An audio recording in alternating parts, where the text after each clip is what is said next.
Good day.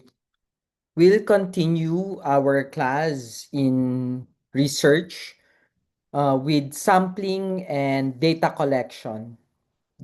Who and what will you study?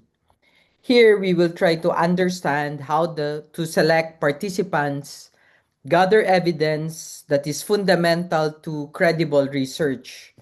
Your findings are not only strong as the people you study and the methods you use to learn them. Let's begin. No? Let me start with a story.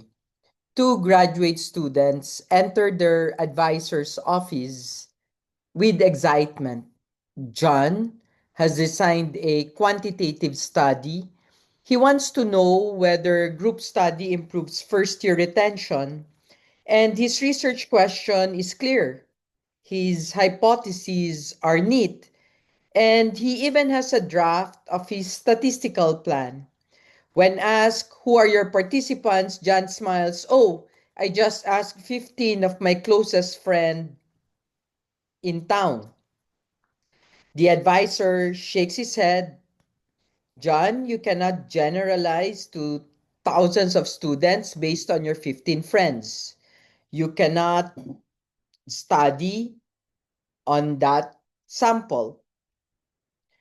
Now, Sarah, the other student, has a qualitative project. She wants to understand how international students experience belonging. She assumes she needs 200 participants because she equates rigor with size.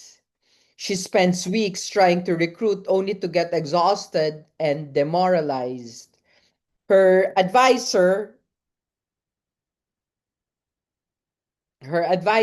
as I was saying, um, gently corrects her. Qualitative research values depth, not breadth.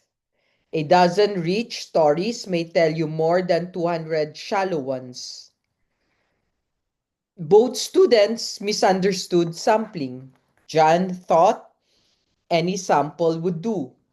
Sarah thought more was always better.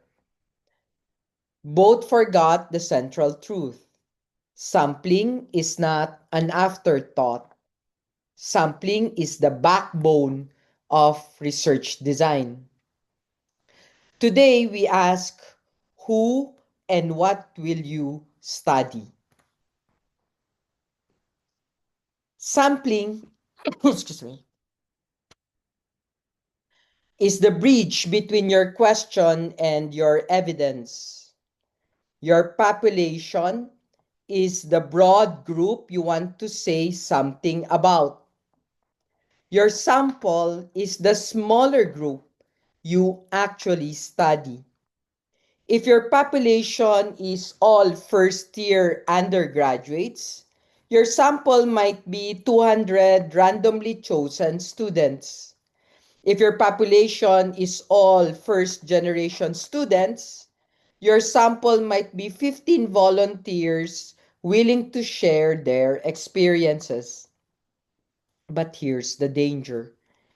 If your sample is weak,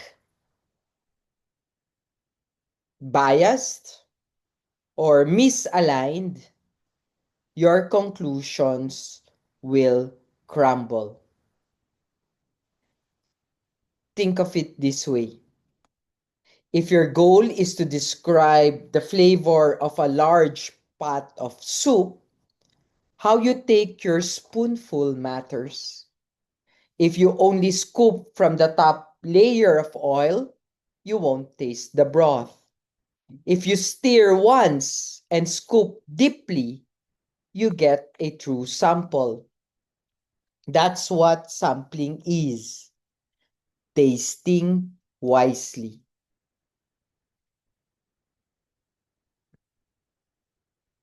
Data collection, how you gather evidence.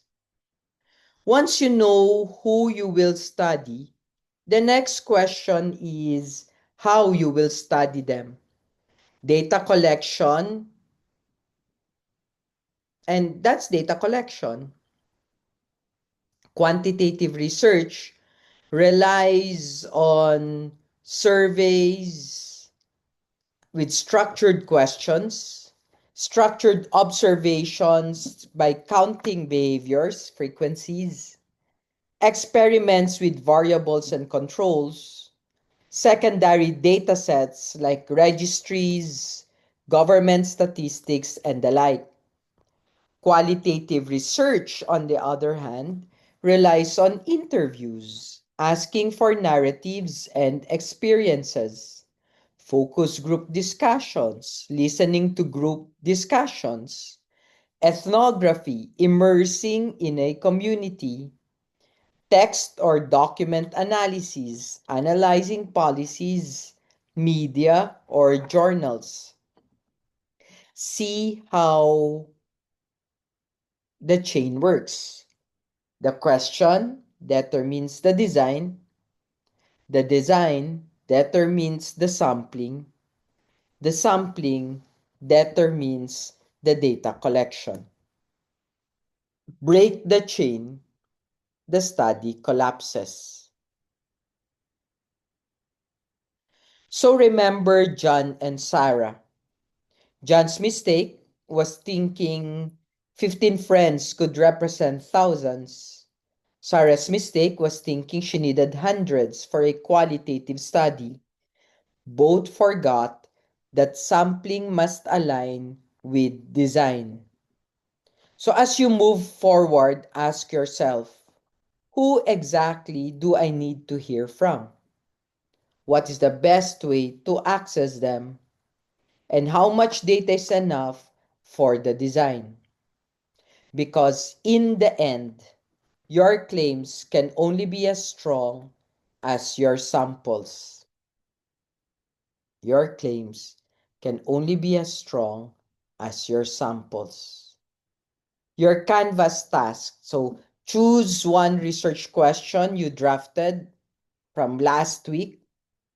Write one paragraph that's about 150 to 200 words proposing a sampling strategy. Who will you study?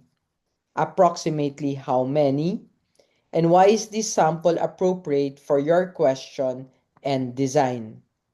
Upload this one to the Canvas submission button under this lesson. Thank you very much.